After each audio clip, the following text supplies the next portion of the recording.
പുതുവർഷത്തിലും ഗസയിൽ ഫലസ്തീനികളെ ജീവിക്കാൻ അനുവദിക്കില്ലെന്ന ധാർഷ്ട്യത്തോടെ 37 സന്നദ്ധ സഹായ സംഘടനകൾക്ക് വിലക്കേർപ്പെടുത്തി ഇസ്രായേൽ. ഗസയിലെ മാനുഷിക പ്രതിസന്ധി ഇതോടെ കൂടുതൽ രൂക്ഷമാകും. UN ഏജൻസികൾ ഉൾപ്പെടെയുള്ള സഹായ സംഘങ്ങൾക്ക് ഏർപ്പെടുത്തിയ വിലക്ക് പിൻവലിക്കാൻ ആഗോള സമ്മർദ്ദം ശക്തമാണ്. അതിനിടെ റഫ അതിർത്തി ഉടൻ തുറക്കാൻ ഇസ്രായേലിനോട് അമേരിക്ക നിർദ്ദേശിച്ചതായും റിപ്പോർട്ടുണ്ട്. ഇസ്രായേൽ ആക്രമണത്തിൽ ഗസയിൽ ഒരാൾ കൂടി കൊല്ലപ്പെട്ടു. ഇസ്രായേൽ കസ്റ്റഡിയിൽ ഒരു ഫലസ്തീനിയും കൊല്ലപ്പെട്ടു. വടക്കൻ ഗസയിൽ ജബാലിയയിൽ നിരവധി വസതികൾ ഇസ്രായേൽ സേന തകർത്തു. വിടവാങ്ങിയ അബു ഉബൈദ ഉൾപ്പെടെ പോരാളികൾക്കായി നാളെ പ്രാർത്ഥിക്കാൻ ഹമാസ് ആഹ്വാനം ചെയ്തു. വെടിനിർത്തൽ രണ്ടാം ഘട്ടം സംബന്ധിച്ച് അമേരിക്കയും മധ്യസ്ഥ രാജ്യങ്ങളും ആശയവിനിമയം തുടരുകയാണ്. MCA നാസർ വിവരങ്ങൾ നൽകും. MCA, ഇന്നലെയും ഇന്നുമായി ലോകത്തെ പലയിടങ്ങളിലായി ന്യൂ ഇയർ ആഘോഷിക്കുമ്പോൾ പക്ഷേ ഗസയിൽ സ്ഥിതി നേരെ തിരിച്ചാണ്. അവരുടെ ദുരിതം അല്ലെങ്കിൽ ദുരിത ജീവിതം ഒന്നുകൂടി മൂർച്ഛിക്കുന്നതാണ് കാണാൻ കഴിയുന്നത്. എത്രത്തോളം സന്നദ്ധ സംഘടനകൾക്കാണ് ഇപ്പോൾ ഇസ്രായേൽ വിലക്കേർപ്പെടുത്തിയിട്ടുള്ളത്? അത് എത്ര കണ്ട് ഗസയെ ബാധിക്കും ഇനി?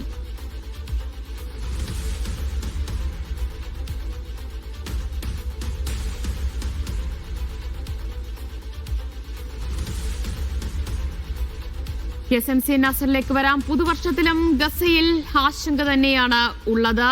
ലോകത്തെ എല്ലാവരും, എല്ലാ ജനങ്ങളും, എല്ലാ വിഭാഗം ആളുകളും പുതുവർഷം ആഘോഷിക്കുമ്പോൾ പക്ഷേ ഗസയിൽ ഫലസ്തീനികളെ ജീവിക്കാൻ അനുവദിക്കില്ല എന്ന ക്രൂരമായ നിലപാടിൽ തന്നെയാണ് ഇസ്രായേൽ ഉള്ളത്. അവിടെ 37 സന്നദ്ധ സഹായ സംഘടനകൾക്കാണ് ഇസ്രായേൽ വിലക്കേർപ്പെടുത്തിയിരിക്കുന്നത്. ഗസയിലെ മാനുഷിക പ്രതിസന്ധി ഇതോടുകൂടി കൂടുതൽ രൂക്ഷമാകുന്ന സ്ഥിതി തന്നെയാണുള്ളത്.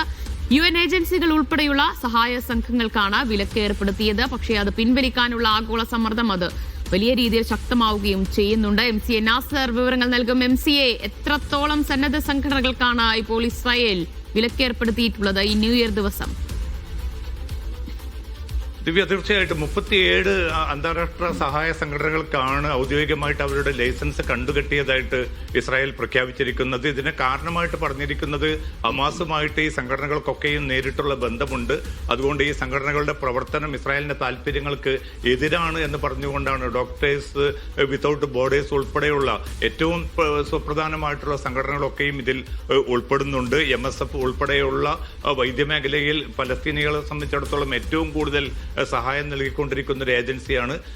അത്തരം 37 സംഘടനകൾക്കുള്ള അവരുടെ ലൈസൻസ് ആണ് ഇപ്പോൾ കണ്ടുകെട്ടിയിരിക്കുന്നത്. നേരത്തെ തന്നെ യുനർവ ഉൾപ്പെടെയുള്ള ഏജൻസികൾക്കും ഇതേ കാരണം പറഞ്ഞുകൊണ്ട് ഇസ്രായേൽ വിലക്ക് ഏർപ്പെടുത്തിയിരുന്നു. ഇപ്പോൾ വളരെ പരിമിതമായ സ്വഭാവത്തിൽ മാത്രമാണ് UNന്റെ ഏറ്റവും പ്രധാനപ്പെട്ട ഏജൻസിയായിട്ടുള്ള യുനർവയുടെ പോലും പ്രവർത്തനം നടക്കുന്നത്.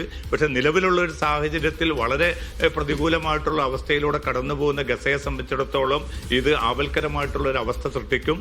മാനുഷിക പ്രതിസന്ധി അതിന്റെ ഏറ്റവും രൂക്ഷമായിട്ടുള്ള അവസ്ഥയിലേക്ക് പോകും. കാരണം ഈ ഭക്ഷ്യസഹായ ഉൾപ്പെടെയുള്ള വൈദ്യസഹായം ഉൾപ്പെടെയുള്ള എല്ലാ തുറകളിലും തങ്ങളുടെ മാത്രം ഒരു നിയന്ത്രണം കൊണ്ടുവരിക എന്ന കൃത്യമായിട്ടുള്ള ലക്ഷ്യത്തോടു കൂടിയാണ് ഇപ്പോൾ ഇസ്രായേൽ ഇത്തരമൊരു നീക്കം നടത്തിക്കൊണ്ടിരിക്കുന്നത്. അതുമാത്രമല്ല, ഇപ്പോൾ കഴിഞ്ഞ ദിവസം ഫ്ലോറിഡയിൽ വെച്ച് ട്രംപുമായിട്ട് വിശദമായിട്ട് നെതന്യാഹു ചർച്ച നടത്തി തിരിച്ചു വന്ന ഉടൻ തന്നെയാണ് ഇത്തരമൊരു തീരുമാനം ഉണ്ടായിരിക്കുന്നത്. സ്വാഭാവികമായിട്ടും അമേരിക്കയുടെ കൂടി ഒരു പിന്തുണ ഈ ഒരു തീരുമാനത്തിന് ഉണ്ടാകും എന്ന വിലയിരുത്തലും പുറത്തുവിടുന്നുണ്ട്. എന്തായാലും ഈ സന്നദ്ധ സംഘടനകൾക്ക് വിലക്കാനുള്ള ഈ നീക്കത്തിനെതിരെ അതിശക്തമായിട്ടുള്ള പ്രതിഷേധം അന്തർദേശീയ തലത്തിൽ തന്നെ മനുഷ്യാവകാശ സംഘടനകളും അതോടൊപ്പം തന്നെ വിവിധ രാജ്യങ്ങളും ഉയർത്തിയിട്ടുണ്ട്. ആ സമ്മർദ്ദത്തിലൂടെ ഇസ്രായേലിനെ ഇതിൽ നിന്ന് പിന്തിരിപ്പിക്കാൻ സാധിച്ചിട്ടില്ല എങ്കിൽ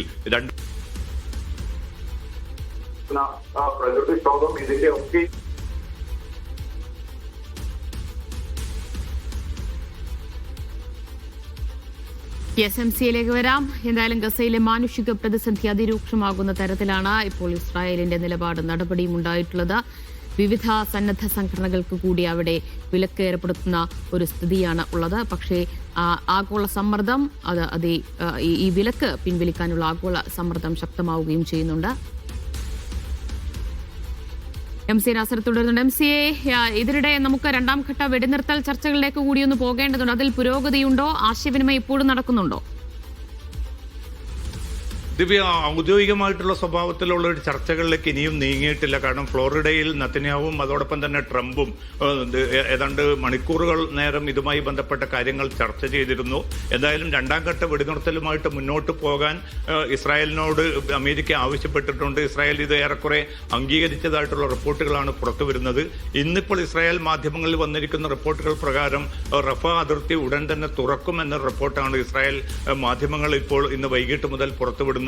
ഇത് അമേരിക്കയുടെ നിർദ്ദേശപ്രകാരമാണ് റഫ അതിർത്തി തുറക്കുന്നത് എന്ന ഒരു വിശദീകരണവും ഈ മാധ്യമ റിപ്പോർട്ടുകളിൽ കാണുന്നുണ്ട്. അതോടൊപ്പം തന്നെയാണ് തുർക്കി, ഈ ഖത്തർ, ഈജിപ്ത് എന്നീ 3 മധ്യസ്ഥ രാജ്യങ്ങളുമായിട്ട് അമേരിക്ക അനൌദ്യോഗിക സ്വഭാവത്തിൽ ഈ ചർച്ചകൾ ആരംഭിച്ചിട്ടുണ്ട്. കാരണം ഇതിലെ ഏറ്റവും പ്രധാനപ്പെട്ട 3 ഘടകങ്ങളാണ് ഇതിലുള്ളത്. ഒന്ന്, യുദ്ധാനന്തര ഗസയിൽ ഒരു ഇടക്കാല സർക്കാർ രൂപവൽക്കരിക്കണം.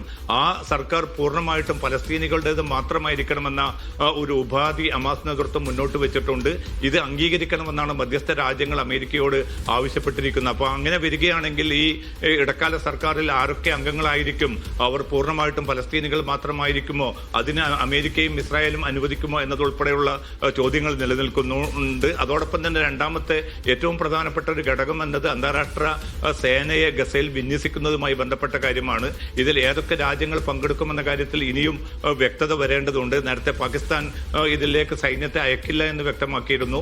അതോടൊപ്പം തന്നെ തുർക്കിയും ഖത്തറും അവരുടെ സൈന്യത്തെ ഗസയിലേക്ക് അയക്കരുത് എന്ന്, അത് തങ്ങൾ അനുവദിക്കുകയില്ല എന്ന് ഇസ്രായേൽ പറഞ്ഞിരുന്നു. പക്ഷേ ഇത് അംഗീകരിക്കാനാവില്ല. ഖത്തറിന്റെയും തുർക്കിയുടെയും സേന ഈ അന്താരാഷ്ട്ര സേനയുടെ ഭാഗമായി തന്നെ ഗസയിൽ എത്തണമെന്നാണ് അമേരിക്ക നിർദ്ദേശിച്ചിരിക്കുന്നത്. അതോടൊപ്പം തന്നെ ഏറ്റവും പ്രധാനപ്പെട്ട മറ്റൊരു കാര്യം ഹമാസിന്റെ നിരായുധീകരണമാണ്. ആ നിരായുധീകരണത്തിന് ഏത് നിലപാടായിരിക്കും സ്വീകരിക്കുക? ഹമാസ് സ്വമേധയാ തന്നെ അതിന് തയ്യാറാകുമോ എന്നതുൾപ്പെടെയുള്ള ചോദ്യങ്ങളും ബാക്കി നിൽക്കുകയാണ്. അത്തരം കാര്യങ്ങളിൽ കുറെ കൂടി വ്യക്തത വരുത്താനുള്ള ഒരു ചർച്ചയാണ് ഇപ്പോൾ അമേരിക്കയും മധ്യസ്ഥ രാജ്യങ്ങളും തമ്മിൽ നടക്കുന്നത്. തുടർന്ന് ഹമാസ് നേതൃത്വവുമായിട്ട് മധ്യസ്ഥ രാജ്യങ്ങൾ വീണ്ടും ചർച്ച നടത്തുമെന്നാണ് റിപ്പോർട്ടുകൾ പുറത്തുവരുന്നത്. ആ ചർച്ച വിജയിക്കുകയാണെങ്കിൽ തീർച്ചയായിട്ടും ഈ രണ്ടാം ഘട്ട വെടിനിർത്തലുമായിട്ട് മുന്നോട്ട് പോകും. അതോടൊപ്പം തന്നെ ഒരു ബന്ദിയുടെ മൃതദേഹം കൂടി ഇസ്രായേലിന് ലഭിക്കേണ്ടതുണ്ട്. അതിനുവേണ്ടിയുള്ള വലിയ സമ്മർദ്ദം ഇസ്രായേൽ നടത്തിക്കൊണ്ടിരിക്കുന്നുണ്ട്. ആ മൃതദേഹത്തിനായിട്ടുള്ള തെരച്ചിൽ പുരോഗമിക്കുകയാണ്. അത് കിട്ടിയാലുടൻ അതുകൂടി കൈമാറുന്നതോടുകൂടി ഹമാസ് പിന്നെ അവരുടെ ദൗത്യം, അവർ ഏറ്റെടുത്തിരിക്കുന്ന ഉത്തരവാദിത്തം അവർ പൂർത്തീകരിക്കും. എന്തായാലും ഈ ചർച്ചകൾ വളരെ ശരിയായിട്ടുള്ള ദിശയിലാണ് മുന്നോട്ട് പോകുന്നതെന്നാണ് ഖത്തർ വിദേശകാര്യ വകുപ്പിലെ ഉദ്യോഗസ്ഥരും മറ്റും ഏറ്റവും അവസാനമായിട്ട് വ്യക്തമാക്കിയത്.